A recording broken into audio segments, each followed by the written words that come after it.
Good evening. We're learning Maseches Chagigah, Daf Chaf Aleph, which is very short, and Daf Chaf Beis Amud Aleph. We'll be stopping about 8 lines from the bottom, and we will be at this point in the middle of a sugya. In the Mishnah that we started with yesterday, in the new Perek of Perek Chomer Bakodesh, we learned about 10 or 11, we'll see which one today, 10 or 11 different halachic concerns about Tumah V'Tara as it relates to Chulin, which is the lightest of the types of Tumah, because it's really not Kodesh. And then on the flip side is Kodesh, which is meat that's for Korbanos. And there we learned 10 or 11 differences. The number of 10 or 11 we will soon see will be very important. The first case that we had discussed in our Mishnah, if you look back to the beginning of the Perek, is that you're not allowed to be Tovel Kli B'Soch Kli. So if you have a pot that's brand new, and you have forks and knives and spoons, and you dump them in the pot, but they're being used for Kodesh, unacceptable. That you're not allowed to do. You have to do things one at a time. But for Truma, if you're going to be using these utensils for Truma, then no problem at all. So it says the Gemara on the top of Chaf Aleph Amud Aleph, as the Gemara opens, Bakodesh, my time alone.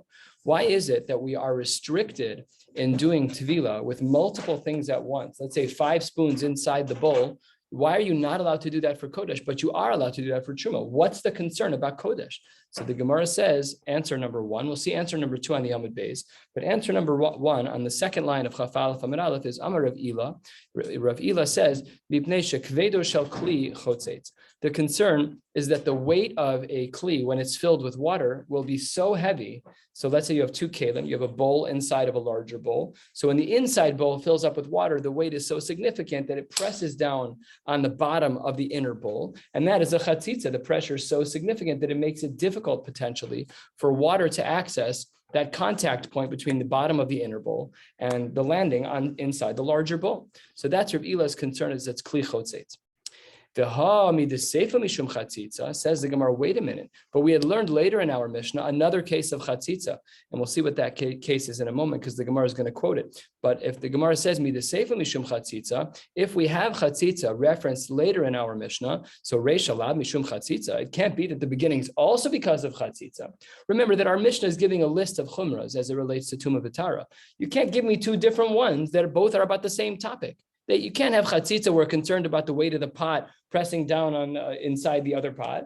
And then what was the other case? The Katani 4 or 5 lines down, the Katani Seifa, what did we say in our Mishnah? We had said in our Mishnah, V'lo midas hakodesh midas truma, that there's a difference between meat for korbanos, which has a much higher level of sanctity than truma. Shebekodesh, when it comes to garments that you're going to wear to bring korbanos or whatever these garments are being used for, so then matir, you have to first untie them. And then umagniv, they have to be dried, umatbil, and then they can be tovel. Va'achar kach kosher. Only afterwards can they be tied. However, uvitruma kosher va'achar kach matbil. When it comes to truma, you can even tovel them when they're tied. So what does that show you? If by truma you can tovel them when they're tied, and by kodesh they cannot be tied, what are we concerned about? Chatzitza. So the Gemara says, if that's true, that the later part of the Mishnah refers to tying a knot or untying a knot because of chatzitza, then how can Rav Ila say that the beginning part of our Mishnah of kli b'soch kli is also about chatzitza? That's duplicative. There's no reason to have both of those. So it says the Gemara, Reisha v'Seifa mishum chatzitza. Both of them really are about chatzitza. And the reason why we had distinct cases in our Mishnah was because each one was necessary. But tzricha, our Mishnah needed 2 of the cases to be about chatzitza. Di'i ashme'in on reisha, if we only had the first case of our Mishnah, that you're not allowed to be tovel kli b'soch kli because there might be a chatzitza between the kelim because of the weight of the kli when it's filled with water, then havamina hainu taima de la kodesh lo mishum kvedo shel kli di'ika. The reason why we are concerned in the reisha is because there's just a lot of water weight inside the inner kli, which creates for a chatzitza between it and the larger kli.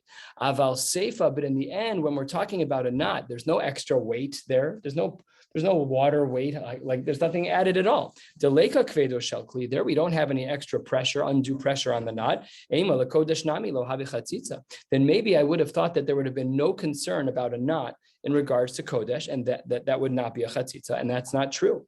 And what about the reverse? 2 lines from the bottom of Chaf Aleph Amud Aleph, v'yashmein and seifa. And if we only had the second case, where we said that you're allowed to tovel a garment for truma that has a knot in it, but you're not allowed to tovel a garment that has a knot in it for kodesh, so then yashmein and seifa, if I only had that case, Havamina, I might have thought, Hainu Taima de la Kodesh lo. The reason why we don't allow for the knot to exist when I'm toveling something for Kodesh is Mishum to Kitra b'maya ahaduke mahadik.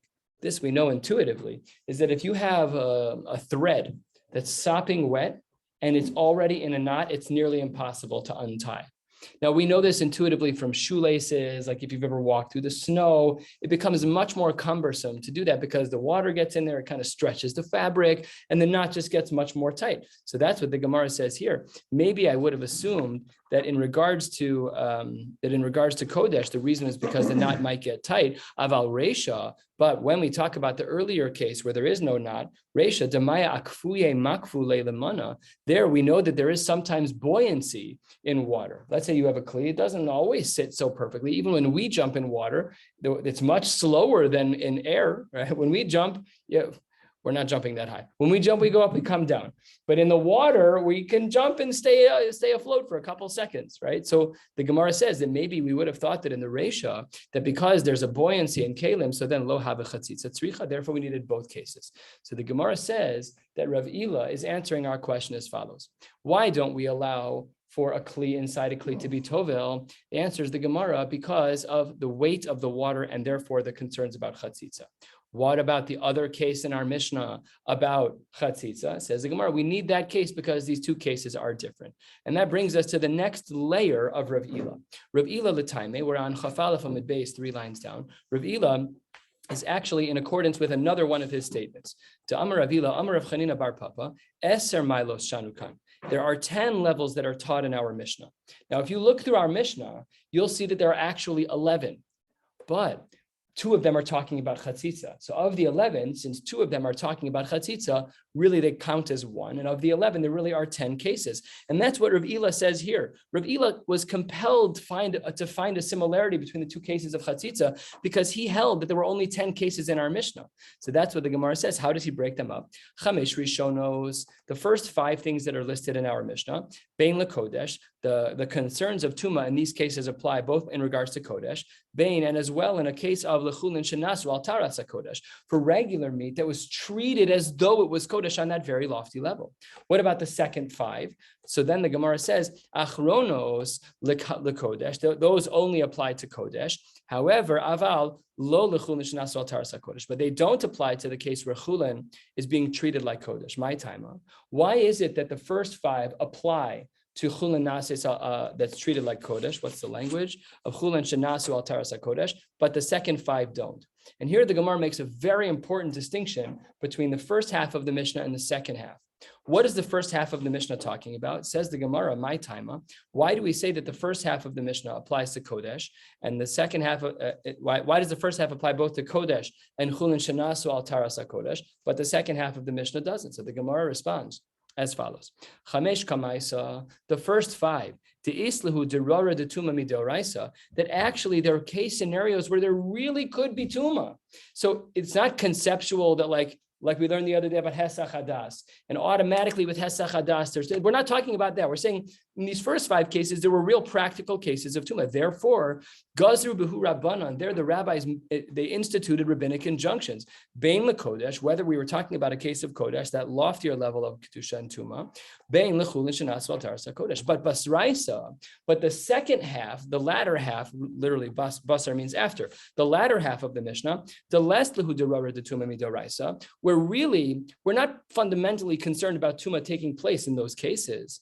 Gazru Behu Rabbanan LeKodesh, there the rabbis instituted a rabbinic injunction, but L'chulin Shenasu Al Taras HaKodesh Lo Gazru Berabbanan, but the rabbis didn't institute it in that case. So that's how Rav Ila learns our Mishnah. Let's review. Rav Ila holds that the reason why the Reisha of our Mishnah says that a Kli B'soch Kli cannot be Tovel is because we're concerned about Chatzitza between the inner Kli and the Kli in which it's resting. What about the other part of the Mishnah that's Chatzitza? Yes, that's also a concern of Chatzitza, but to make sure that we don't misunderstand. And why is it that the Mishnah has these 10 cases, 5 yes, 5 no? So the answer is because they're different cases. The first half of the Mishnah is talking about real halachic concerns, and the second half is not. But all of that is answer number 1. All of that is Rav Ila. How does Rava answer the question of why is it that our Mishnah is concerned about having one Kli inside another Kli? So he takes a totally different approach than Rav Ila. Rava Amar, no. He says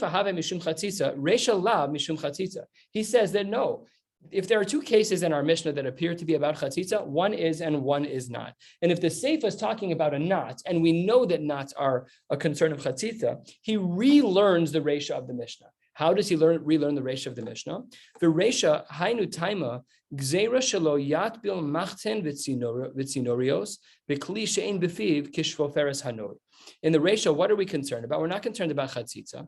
The reason why you can't put a kli inside another kli is out of concern that when you put a kli inside another kli, that other kli has to be big enough. What does that refer to here as? Let's say that a person was going to take machatin, which are needles, very thin, vitzinorios. Tzinorios, we learned about, they're these small forks that were used to spin gold. So when the gold was still in liquid, these forks were used to create shapes with the gold.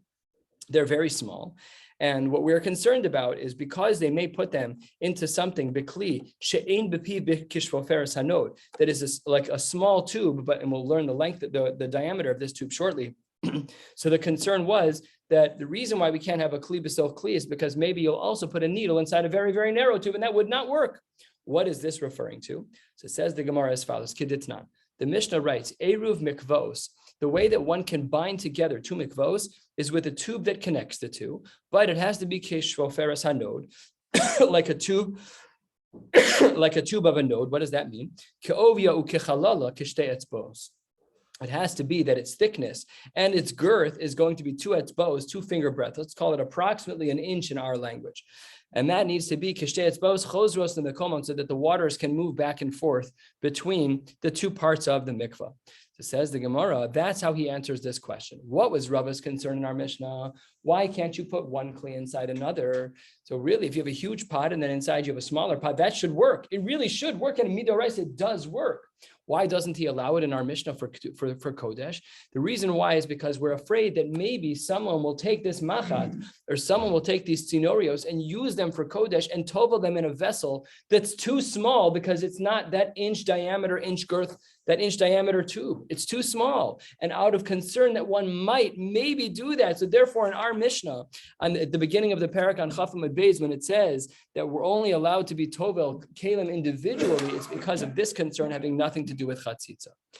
And this, what motivated him to say that the chatzitzas weren't the same? Because, says the Gemara on the top of Chav Beis Amud Aleph, Savar law, that Rava held like, Kehada Amar Rav Nachman Amar Rabba bar Avua, like Rav Nachman said in the name of Rabba bar Avua, that really our Mishnah is Yud Aleph Ma'alo Shanukan. Look at our Mishnah and count. You will see, as mentioned, 11 different levels or 11 different points of concern.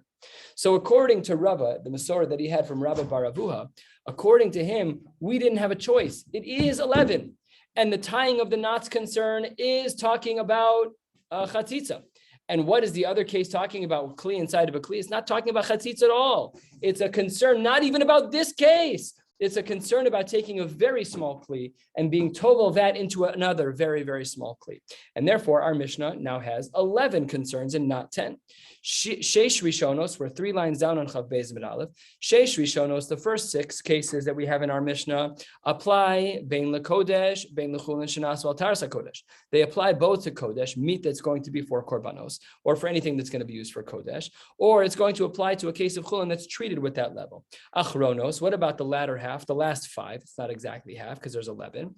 The achronos only apply the kodesh, but avalo lechulin shenas al taras hakodesh. So that's the chakir of the Gemara, the machlokas between Rav Ila and Rava. Let's review one more time, and then we'll get into the nafkaminas between them. Why is it in our Mishnah that we are not allowed to tovel one kli inside another for kodesh?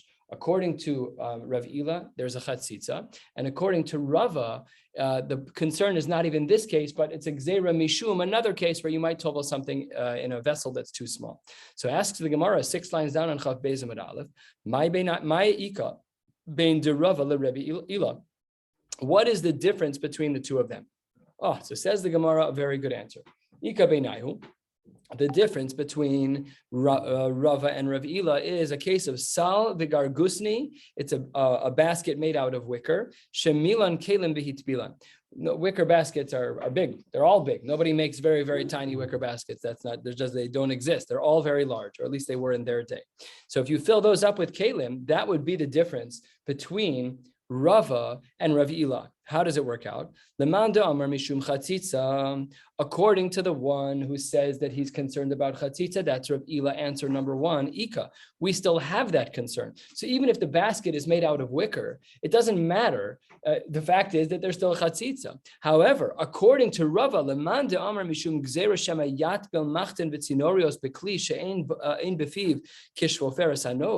if we're saying that the reason you can't tovel one kli inside another in a case of kodesh is because of concern that you might at some point tovel an item that's so small in an item that's really not big enough to be a kosher mikvah.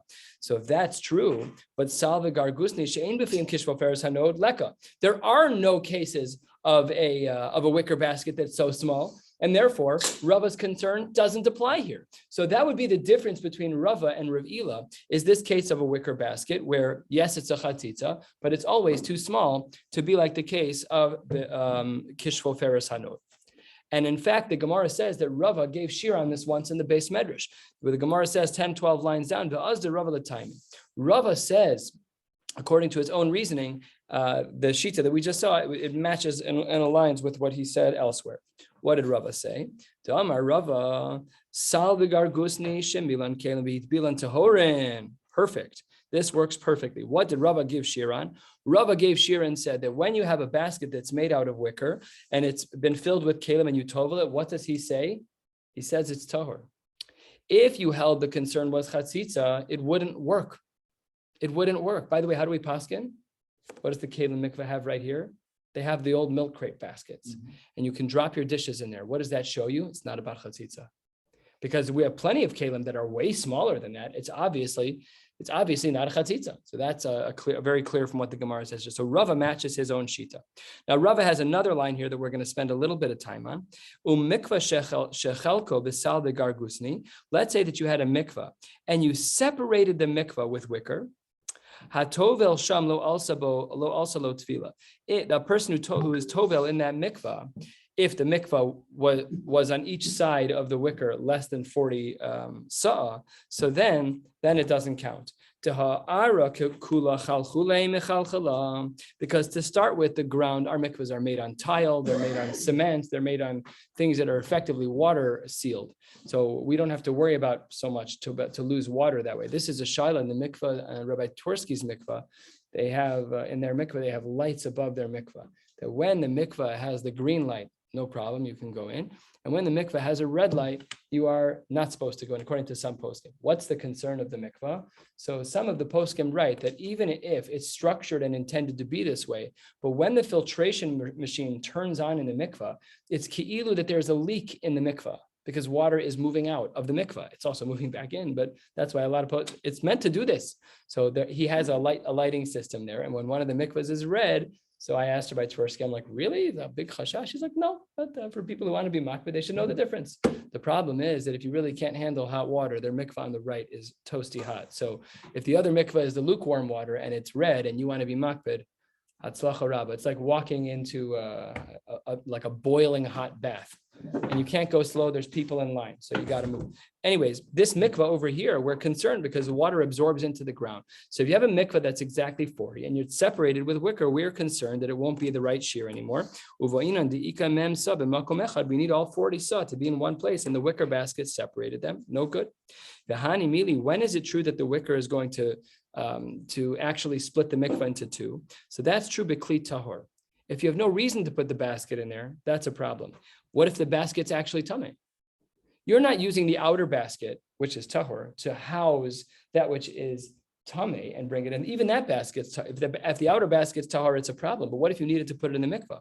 Aval b'kli tameh, if you're putting a wicker basket in the water that in fact needs tahara, so then migu desalka tvila lekule gufa demana, because the mikvah is actually able to function and perform tahara on that tameh wicker basket, even though it's very large and may split the mikvah in half.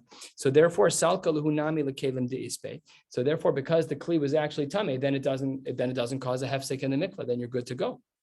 Ditznan. Where do we see this idea from? The Gemara says a little bit more than a third of the way down. Ditznan kelim shemilan kelim v'hitzvilan. If you have a kli that's filled with other kelim and you bring them to the mikvah, so harei elu tehorin.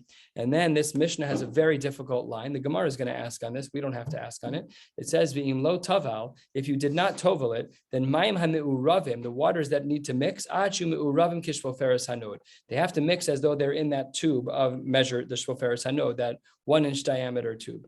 Says the Gemara, what does this case even mean? What was the second part of that Mishnah when it said that im lo taval, that if you don't take them to the mikvah, that makes no sense. So the Gemara says, you're right. Hachi, here's Pshat in the Mishnah. If you don't need to put it in there, it's tahor. You have no reason to put it in the mikvah. Then, umayim ha'me'uravim, in order to make it that the mikvah is big enough, the waters have to mix. Ashu me'uravim kishvoferes hanod. You're going to need multiple bodies of water connected by a 1 inch diameter PVC piping. It's all got to be connected. And if it's not big enough, then it's a problem. Oh, so that's how the Gemara explains Rava. So now we've learned the nafkamina between Rava and Rav Ila. The difference is the case of a wicker basket, where according to Rav Ila, we still have a concern of chatzitza with any material. And according to Rava, we don't have a concern of chatzitza at all. And in fact, we have no concern at all because wicker baskets are never made that small. And in fact, this machlokes of Rava and Rav Ila is actually rooted in the Tanoim. The Gemara says halfway down, almost exactly, what we just learned, this blot of Gemara, where there's a machlokes about why we're so strict about being tovel one kli inside another for that lofty level of kedusha of kodesh, for eating kodesh meat. That's really rooted in the Tanoim. What's the machlokes? Titania, the Brisa writes, Salve gargus neshemilan kelim v'hit bilan. If you have a basket of wicker that you filled with other utensils and sent it to the mikvah, bein lekodesh, bein letruma tehorin, that is exactly like the shita of Rava, through and through, that is the Tana Kama. But Abba Shaul Omer, it depends. The truma avalo lekodesh. Abba Shaul distinguished and said it's only true by truma and not by kodesh. So therefore, we see that that is like the shita of Rav Ila. So says the Gemara, I really don't understand. How are you distinguishing between Truma and Kodesh? Ihachi, if your concerns apply, either according to Rav Ila or to Rava, if your concerns apply by Kodesh, that it's a hefsek, a chatzitza, whatever it is, why don't they apply by Truma? Remember, our Mishnah says you're not allowed to put one kli inside of another kli if it's Kodesh. What are the reasons?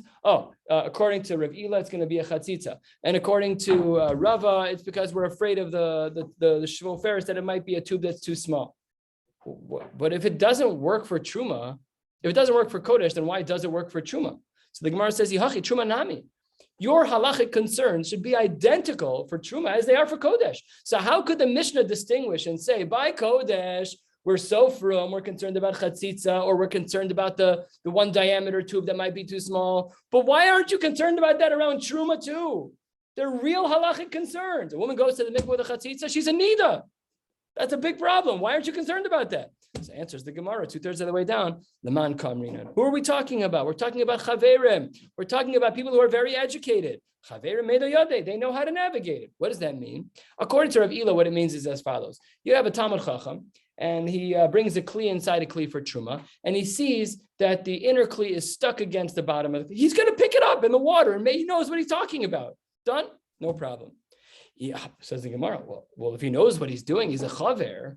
So then why are we so strict by the Kodesh? Says the Gemara, if he's a chaver and he starts a Talmud Chacham, Kodesh Nami, then fine. Then by Kodesh too, he should be able to do it without all the restrictions. Why does our Mishnah have the restriction at all if he's a Talmud Chacham? Says the Gemara, because by Kodesh, Chazi le'am ha'aretz v'azil matbil. Because there, what we're concerned about is a person who is an Am Ha'aretz will be doing some of the Tefillah, and he's really not so learned, and he might make something tummy. Says the Gemara, I don't understand. If the person who's an Am Ha'aretz can bring Truma, and he can make Truma, if he can bring Kodesh, and he can make that tummy, Truma nami chazi le Am Ha'aretz v'azi matbil. He can make the same error with Truma. Says the Gemara, Lo mekablina minayu. We don't accept Truma from an Am Ha'aretz. We don't accept Truma from an Am Ha'aretz. Says the Gemara, well, if that's true, then why do we accept Kodesh from an Am Ha'aretz? Kodesh nami lo nakbil minei. So either way, the Gemara has a very difficult time trying to understand why we don't have the same halachic concerns by Kodesh, why we don't have the same halachic concerns by Truma as we do by Kodesh. So the Gemara says we have to accept Kodesh from this person because Havyale Eva, because he'll be very upset, the Am Ha'aretz, if we don't accept his Kodesh gifts. Says the Gemara, why don't we have that by Truma also? Truma nami, havile eva. By Truma as well, we should be concerned. Says the Gemara, it's not true. Lo ichbas le. He doesn't care if we don't accept his Truma, because you know what he's going to do? To Azil, he's going to go and Yahiv leila kohen am haaretz chavre. He's going to go find a friend who's a kohen in shul. Okay, he's not so learned. Who cares? I'm going to give him so he'll be able to give it to a kohen one way or the other. But says the Gemara, he won't be able to do that in regards to Kedusha. Where do we see this idea? Says the Gemara, how do we know that we're concerned about the feelings of the Am Haaretz as it relates to Kodesh but not to Truma? Says the Gemara, Rabbi Yossi. That is the shita of Rabbi Yossi. Tanya, the Brisa writes, we'll learn another 5-6 lines and then we'll stop. Tanya, Amar Rabbi Yossi, mipnei ma hakol ne'emanin al taharas yain v'shemen kol yamos hashana. Why is it that we trust in Am Haaretz when it comes to wine, when it comes to oil throughout the year? If it's going to be used for Kodesh, you're going to use the wine for the Nisachin. You're going to use the shemen to make menachos, and it's all Kodesh. Why do we trust him? Says the Gemara, because if we don't give the Am Haaretz latitude to give something to the Beis HaMikdash for Kodesh, what will he do? He's going to make his own Beis HaMikdash. This guy, you don't want my animal, you don't want my kid, I'll go make my own Beis HaMikdash. Forget you, I'm going to go make my own bama. The Sorek Para Dumalat. Why have a red heifer? No problem, I'll make my own Beis HaMikdash. So we had a halachic concern of Eva, and the halachic concern of Eva meant that we needed to deal with all of the complexities of an Am Haaretz giving Kodesh items to the Beis HaMikdash, so that there isn't a snowball effect of them building their own bama and burning their own Para Aduma without the absolute high-level, lofty knowledge of knowing Shas and Poskim. There's no way they know, but we have to let them do it. Where do we have this idea in Eva in the halacha l'maisa sugyas? Hatzalah uses this psak to answer a call on Shabbos from a goy. Yeah, if you're in a scenario like that, what malach are you allowed to do for a goy versus not for a yid? Good shaila. The halacha is the halacha l'maisa. I was on Hatzalah in Washington Heights back in the day. Same deal. You get a phone call from a family that's absolutely clearly not Jewish, and it's Shabbos. You get the call. You are machal Shabbos to take care of them. Same as you would a yid, not because they're yidden, because they're not, but it's mishum eva. So we have this idea in halacha as well, where we kind of like do something that's out of our comfort zone to prevent something else happening down the road. Very rare construct in halacha. Halacha is usually pretty clear. Like if this is not allowed, when can we be mechal Shabbos for a person that's sick? You have amir la'akum, this, that, the other. It's very, very rigid. But here we're saying, you're right, we don't trust that Am Haaretz. But because of Eva, because we're concerned that he'll be so upset, and therefore, down the road, he may build his own bum and burn his own paraduma, therefore we're concerned. And Amar Rav Papa, last line of the day, Kiman mekablin on ha'idna sadusa me Am Haaretz, like whom do we hold like that we accept certain testimonies from an Am Haaretz? Kiman, who is that like? Rabbi Yossi, like the Brisa we just learned. We'll stop right here, and we're stopping 8 lines or so, 9 lines from the bottom of Chav Beis Amud Aleph. Tomorrow's Thursday, so tomorrow we'll learn Yirtz Hashem Chav Beis Amud Beis and Chav Gimel, and then on Shabbos we will learn just Chav Daled, and Daf Yomi on Shabbos will only be 45 minutes before Mincha. We do need a plan for our siyum for Seder Moed. If you have any ideas, please let me know. Wishing you all a beautiful night.